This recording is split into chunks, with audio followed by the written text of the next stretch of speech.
42 is here. स्वागत और अभिनंदन आपका एक्जिमर के इस नए वीडियो में। 8 अप्रैल 1857 का दिन हमारे इतिहास में स्वर्णिम अक्षरों में दर्ज है, क्योंकि उस दिन देश के पहले स्वतंत्रता सेनानी मंगल पांडे को फांसी पर लटकाया गया था, क्योंकि उन्होंने गाय की चर्बी वाले कारतूसों को अपने दांतों से खोलने से इनकार कर दिया था। लेकिन आज उन्हीं की पीढ़ी अपने ही पैसों से गाय ही क्या, बकरी, भैंस, सुअर और भेड़ की चर्बी से बने साबुनों का इस्तेमाल अपने पैसे खर्च करके कर रही है। जो काम गोरे अंग्रेज न कर पाए, वो काम आज हमारे काले अंग्रेज कर रहे हैं। तो कैसे पहचाने कि आपके साबुन में है जानवरों की चर्बी? यही है इस वीडियो का विषय। और आइए अब बात करते हैं कि साबुन में आखिर जानवरों की चर्बी इस्तेमाल क्यों होती है। कोई भी कंपनी साबुन में जानवरों की चर्बी क्यों मिलाती है, इसे जानने के लिए आपको साबुन निर्माण की प्रक्रिया को समझना पड़ेगा। क्लेंजिंग प्रोडक्ट्स जिनमें शामिल हैं face wash, body wash, shampoo और सोप, मुख्यतः 3 प्रकार से बनाए जाते हैं। पहला तरीका है केमिकल्स द्वारा, जिसमें SLS, SLES, sodium lauryl succinate, disodium कोम्फोडी acetate,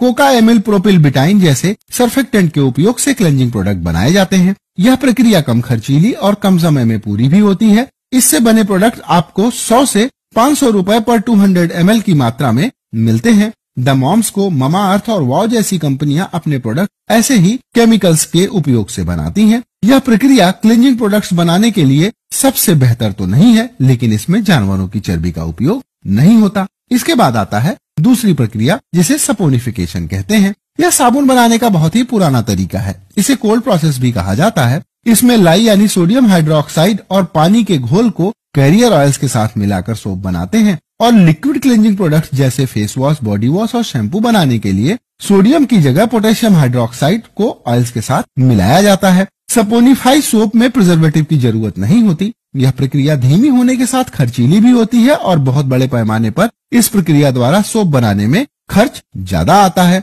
saponification की प्रक्रिया पूरी होने में 3 से 4 सप्ताह का समय लगता है। इसलिए जो कंपनियां सपोनिफिकेशन बेस्ड प्रोडक्ट बनाती हैं, उनके प्रोडक्ट्स थोड़ा महंगे होते हैं। इनको सपोनिफाई करेगी तो इससे बने सोप की कीमत कम से कम 80 रुपए प्रति 100 ग्राम पड़ेगी, क्योंकि 1 लीटर नारियल के तेल का दाम 500 रुपए पड़ेगा। वहीं एनिमल फैट 20 से 25 रुपए किलो में आसानी से मिल जाता है। इसलिए कंपनियां कीमत कम करने के लिए जानवरों की चर्बी का इस्तेमाल करती हैं। आजकल बाजार में जो ब्रांड बिक रहे हैं, उनमें धड़ल्ले से जानवरों की चर्बी का इस्तेमाल किया जाता है, और कंपनियां इसे इंग्रेडिएंट लिस्ट में भी नहीं दिखाती, क्योंकि भारत के ड्रग एंड कॉस्मेटिक एक्ट के अंतर्गत कोई भी कंपनी जानवरों की चर्बी का इस्तेमाल कर सकती है, और साथ ही किसी भी प्रोडक्ट की पूरी इंग्रेडिएंट लिस्ट लिखना भारतीय कानूनों के हिसाब से जरूरी नहीं है। इसीलिए ये बात कभी भी बाहर नहीं आती, और आमतौर पर जो जानने वाले होते हैं वे इस तरह की बातों को पब्लिक में करने से डरते हैं। और आइए अब जरा बात करते हैं एनिमल फैट्स के बारे में। ये मुख्यतः 2 तरह के होते हैं। पहला होता है किलिंग फैट्स। इस तरह के फैट को गाय, बैल, भैंस, भेड़, सुअर और बकरियों के लीवर और किडनी जैसे अंगों को काटने के बाद गर्म करके निकाला जाता है। उसके बाद दूसरे तरीके का फैट है कटिंग फैट्स। इस तरह का एनिमल फैट जानवरों के काटे जाने के बाद उनके ऐसे अंग जो किसी काम में नहीं आते, उनको गर्म करके निकाला जाता है। दुर्गंध को दूर करने के लिए स्टीमिंग द्वारा डिओड्राइज किया जाता है। इसके अलावा इसमें तेज आर्टिफिशियल फ्रेग्रेंसेस और प्रिजर्वेटिव भी मिलाए जाते हैं। आमतौर पर एनिमल फैट को टालो कहा जाता है, लेकिन कोई भी कंपनी अपने इंग्रेडिएंट लिस्ट में इसे नहीं लिखती।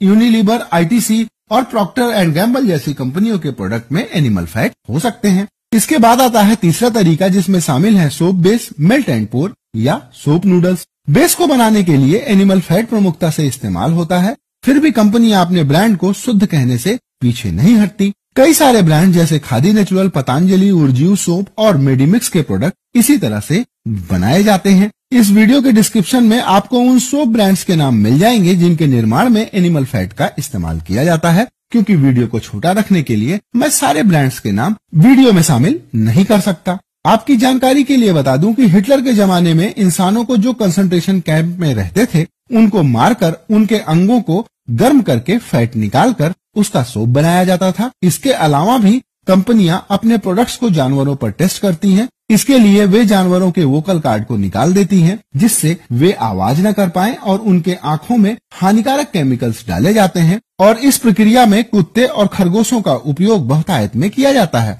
अकेले अमेरिका में प्रॉक्टर एंड गैम्बल प्रतिवर्ष 50,000 जानवरों को प्रोडक्ट टेस्टिंग में मार डालती है। इतिहास साबुन से जुड़े विभत्स कारनामों से भरा पड़ा है। इतने जानवरों की मौत के बाद जो साबुन आप इस्तेमाल कर रहे हैं, उससे आप अपने आप को स्वच्छ कैसे रख सकते हैं, जरा विचार कीजिएगा। इससे तो अच्छा है कि मांस का टुकड़ा अपने फ्रीजर में रखें और नहाते वक्त उसे शरीर पर रगड़ लीजिए। पर ध्यान रखिएगा कि जिस तरह हम इंसान ईश्वर की रचना है, ये जानवर भी उसी परमपिता अल्लाह और वाहेगुरु की रचना है। अब बात करते हैं नंबर 1 ब्रांड के बारे में, जो है activated charcoal soap by Vidyanjali. 90 रुपए में आपको 90 ग्राम की मात्रा मिलती है। इस सोप को बनाने के लिए coconut oil, castor oil, palm oil, lavender oil, tea tree essential oil और एक्टिवेटेड चारकोल का इस्तेमाल किया गया है। विद्यांजलि के कई सारे सोप ब्रांड्स आते हैं और इनकी शुरुआत 40 रुपए से होती है। इनके सभी सोप प्रोडक्ट्स बहुत अच्छे हैं, आप इन्हें बेफिक्र होकर इस्तेमाल कर सकते हैं और सोप्स को आप बच्चों पर भी बेफिक्र होकर इस्तेमाल कर सकते हैं। पर ध्यान रखिएगा